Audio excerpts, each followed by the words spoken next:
మన ఇంట్లో ఒక బిడ్డ పుట్టింది, మనం సంతోషపడి 10 మందికి భోజనం పెట్టి ఆ సంతోషాన్ని అందరితో పంచుకుంటున్నాం కదా.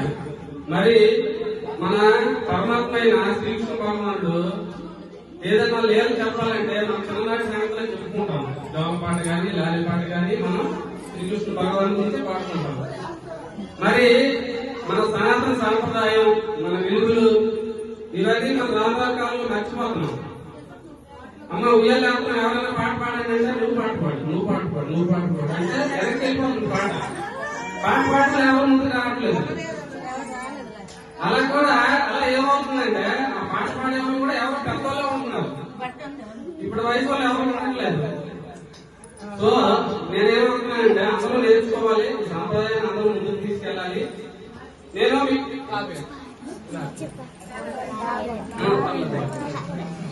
నేను పల్లవ చెప్తాను, మీరు అందరూ గొంతు కలుపుతారా నాకు?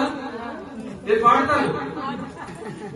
నేను చరణం నేనే పాడతాను, పల్లవి మీరు పాడాలి. పల్లవి పాడినప్పుడు మీరు గొంతు కలపాలి.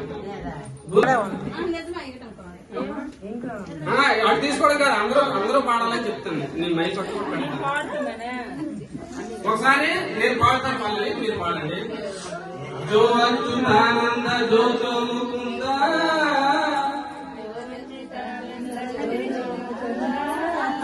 లాలిపురమానంద రామ గోవింద జో.